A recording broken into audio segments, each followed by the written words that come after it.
evidence out there that even if less than 1% is true, that would be enough to collapse the current paradigm and change the whole planet.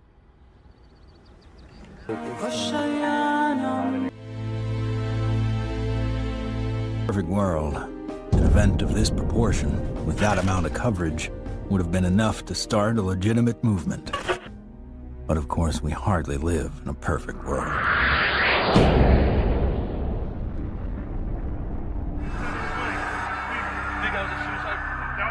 Yeah, don't say it. It's on, you know it, right?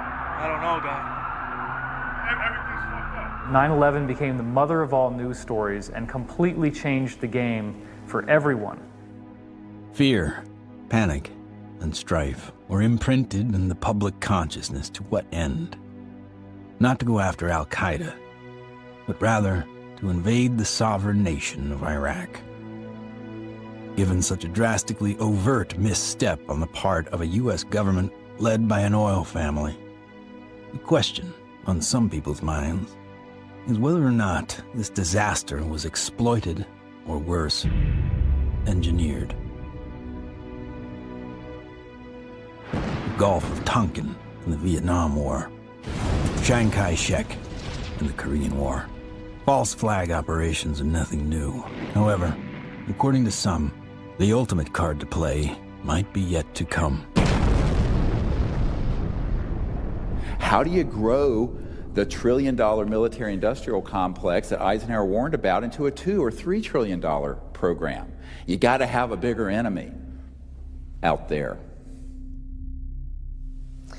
Von Braun's purpose in life during the last years of his life, his dying years, was to educate the public and decision makers about space-based weapons. First, the Russians were the enemy against whom we're going to build space-based weapons. Then terrorists would be identified, and that was soon to follow. In 1977, I was at a meeting in Fairchild Industries, and in that room were a lot of charts on the walls with enemies, identified enemies, names that people had never heard of, names like Saddam Hussein and Gaddafi. But we were talking then about terrorists, the potential terrorists. No one had ever talked about this before. And they continued the conversation about how they were going to antagonize these enemies, and that at some point there was going to be a war in the Gulf. According to these theorists, after the military-industrial complex had its war against terrorism, the next enemy that Dr. von Braun identified on Earth would be third world country fanatics. But with no more enemies left, the people would soon be taught to look to space. The next enemy was asteroids. Now at this point, he kind of chuckled the first time he said it. Asteroids, against asteroids we're going to build space-based weapons. So it was funny then. And the funniest one of all was against what he called aliens, extraterrestrials. That would be the final card. And over and over and over during the 4 years that I knew him and was giving his speeches for him, he would bring up that last card. And remember, Carol, all of it is a lie. 99% of all the information out in the public on this subject is well-crafted disinformation designed to scare people to support the next phase in global warfare.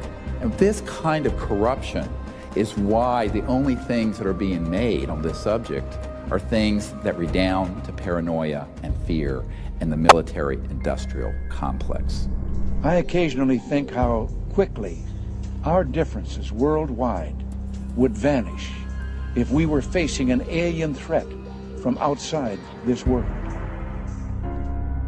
I don't think we're moving forward if we trade, factional and ideological war from one ethnic or religious or economic system into an interplanetary conflict, because that's A, not survivable, and B, would be even worse in terms of galvanizing the world around a military structure.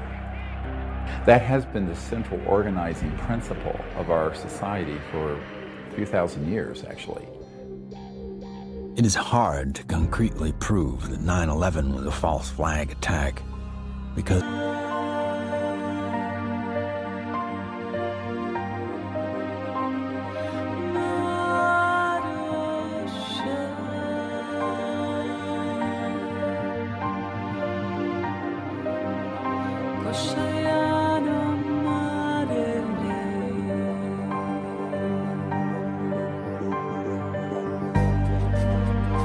Sajnálom.